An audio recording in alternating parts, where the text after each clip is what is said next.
Welcome again, everyone, to our renewed dating and relationship series. My name is Joyce. My name is Agnes. And the topic of this video is red flags to look out for in a partner. What exactly are red flags? I think red flags are signs that a person is not compatible for a healthy relationship.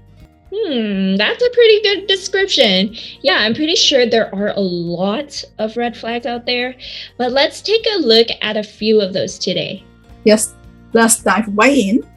The first red flag we want to talk about is getting into a relationship too quickly. Yeah, it's a good idea to take it slow.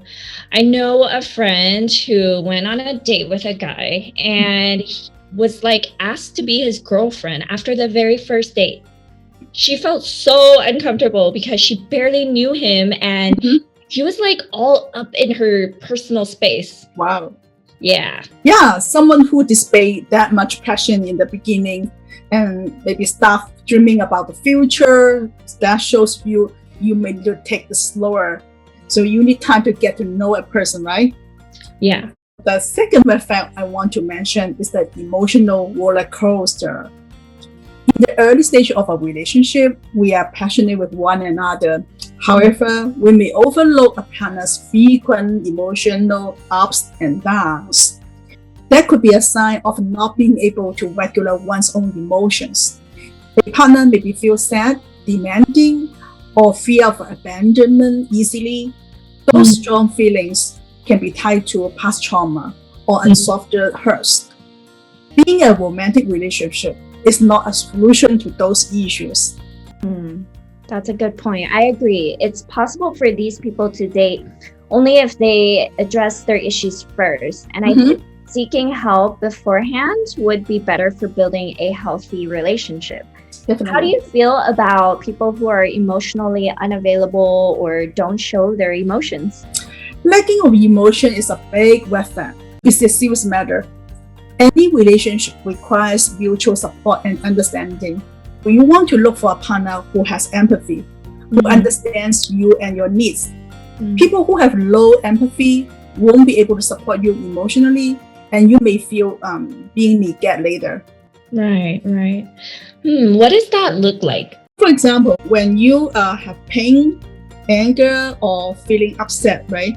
So your partner shows no feeling. That person may start to lecture you or minimize your emotions, telling you that you shouldn't have those feelings. Later on, that will make you feel more upset and hurt. You will increasingly feeling more emotional injury in this relationship. Would you consider this like a communication problem then? Oh, this is much more than general communication difficulty. We understand we may not have the same idea or share the same feeling with people, but this is different. They are not allowing others to feel heard or understood. I see. Let's take a look at the next red flag. Getting into a relationship where someone is controlling. That can lead to a power imbalance. For example, they need you to check in about every single detail of your life. They gaslight you, which is they make you doubt yourself, your feelings, emotions, and experiences. Yeah, some other ones include like this, right? Isolate you from your friends and family, not willing to compromise or negotiate. They're not respecting your boundaries. They control the way you spend money or time. So there are just a few examples. Yeah, this reminds me of a passage in the Bible. In Philippians chapter 2, verse 3, it states, "Do nothing out of selfish ambition or vain conceit. Rather, in humility, value others above yourselves."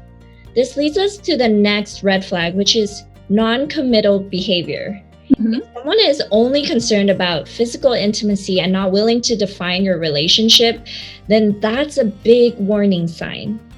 Like say a person who is not willing to introduce you to their friends or family, or if you find out they are dating other people at the same time, that's also a sign that they are not committing. Right. Another red flag to mention, just because you're dating someone doesn't mean you should lose yourself or change yourself. Sometimes when people get into the relationship, they may lose their individuality and become codependent on their partner. For example, you may want to be with your partner all the time and you want to do the same things and not be separated from each other ever. Yeah. Sooner you will start losing your friends or even your own interests, right? A common thing we saw is like person, they try to play dumb to please their partner. It's so sad. Yeah, that's true. I think codependent personality may stem from their relationship with their parents. There are people who are not able to make decisions for themselves because they fear the disapproval from their parents. They may have their own thoughts and decisions, but worry about voicing their own opinions.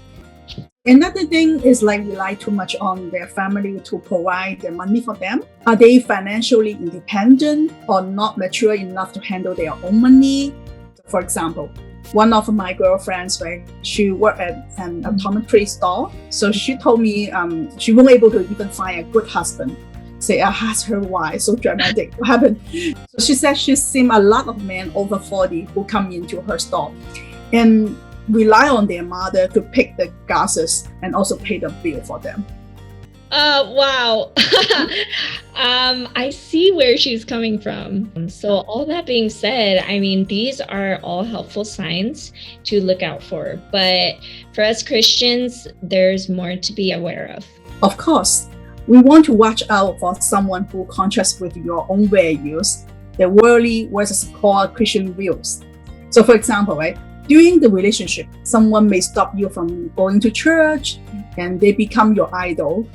Or they may be more materialistic and overly value money or status. They may ask you to not tie because they prioritize money differently. Yeah, those are very common differences between believers and non-believers, and I'm sure this causes problems in the relationship. For Romans chapter 12, verse 2 reminds us to remain rooted in God. Do not conform to the pattern of this world, but be transformed by the renewing of your mind. Then you will be able to test and approve what God's will is, His good, pleasing, and perfect will. One of our biggest values for believers is to love God and love others. For example, we honor our parents and love our friends. If the person only loves you and asks you to love only them, that's a red flag. Yeah, Jesus reminds us in Matthew chapter 22, verse 37 to 39.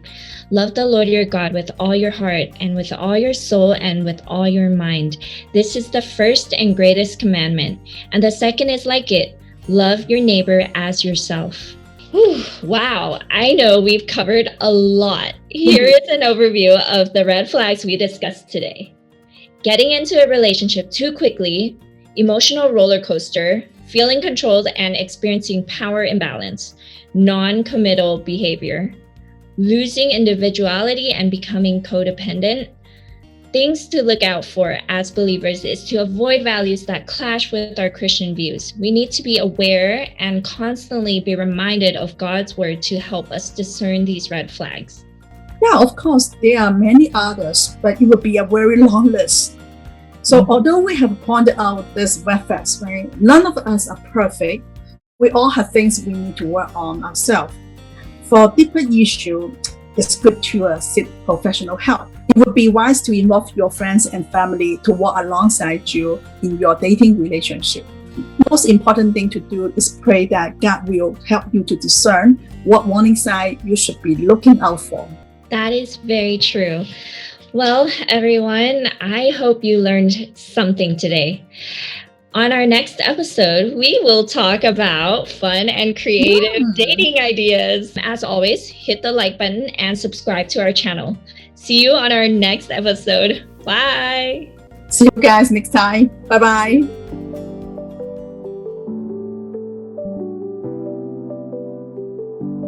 Thank you for tuning in to this episode of Dating and Relationships. We ask for your prayers for our production team and our financial needs. May God bless you.